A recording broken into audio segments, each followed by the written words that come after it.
रहीम। आज हम class first year chapter number 1 measurement के न्यूमेरिकल सॉल्व करेंगे। न्यूमेरिकल नंबर 2 है हमारे पास। न्यूमेरिकल हमें दिया गया है mass of neutron is 1.6 into 10⁻⁻27 kilogram. Calculate the number of neutrons in a piece of metal whose net mass is 1 gram.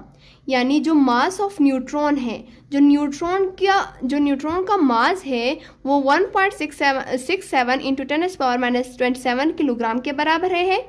Number of neutrons हम लोगों ने कैलकुलेट करने हैं। एक मेटल है, उसके एक पीस का जो मास है वो 1 ग्राम है। तो सबसे पहले हम लोग जब न्यूमेरिकल पढ़ते हैं उसमें हम लोग एक डेटा कलेक्ट करते हैं कि डेटा में हमें क्या दिया है और हम लोगों ने क्या कैलकुलेट करना है। डेटा में हमें दिया गया था कि मास ऑफ न्यूट्रॉन वो बराबर है 1.67 into 10⁻⁻27 किलोग्राम के। दूसरी चीज हमें दी गई थी मास ऑफ मेटल पीस। एक मेटल पीस की जो मास है वो 1 ग्राम हमें दिया गया था। हम जानते हैं कि मास का जो ऐसा यूनिट है वो किलोग्राम है, लेकिन यहाँ पर ग्राम में दिया गया है। तो सबसे पहले हम लोग ग्राम को किलोग्राम में कन्वर्ट करेंगे।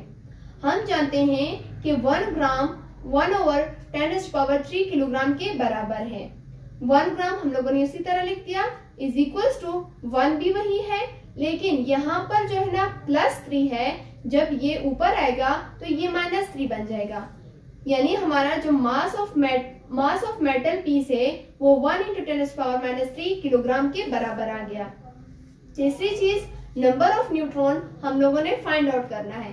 तो इसके लिए फार्मूला यूज होगा number of neutron is equals to mass of metal piece divided by mass of neutron.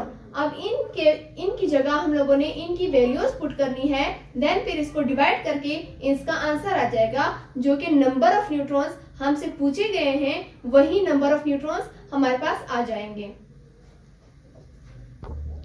Number of neutrons हम लोग फाइंड आउट कर रहे हैं, तो उसकी जगह हम लोग कुछ नहीं लिखेंगे। नंबर ऑफ न्यूट्रॉन्स आप लोग लिख सकते हैं।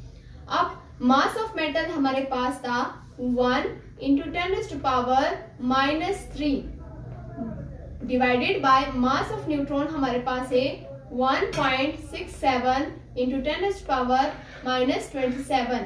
अब इन दोनों को हम लोग आपस में डिवाइड करेंगे, देन फिर हमारे नंबर ऑफ न्यूट्रॉन्स आ जाएंगे।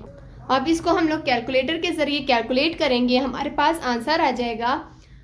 सिंपल ब्रैकेट हम इसको कैलकुलेट किस तरह करेंगे, simple bracket 1 into 10⁻³ simple bracket divided by simple bracket 1.67 into 10⁻⁻27 simple bracket. हमारे पास आंसर आ जाएगा 5.98 into 10⁻23। यहाँ पर दो हमारे पास 8 है, तो इस 8 को हम राउंड ऑफ करके ड्रॉप आउट कर देंगे। ये वाला 8 है, इसमें 1 प्लस हो जाएगा, 9 बन जाएगा। यानी हमारे पास आंसर बनेगा 5.99 into 10⁻23। हम आंसर लिख लेते हैं 5.99 into 10⁻23 न्यूट्रॉन्स। जो नंबर ऑफ न्यूट्रॉन्स थे वो हमारे पास 5.99 into 10⁻23 आ गए हैं। इस तरह हमारा जो न्यूमेरिकल नंबर 2 है वो भी कंप्लीट हो गया। होप सो कि आप लोगों को समझ आ गया होगा।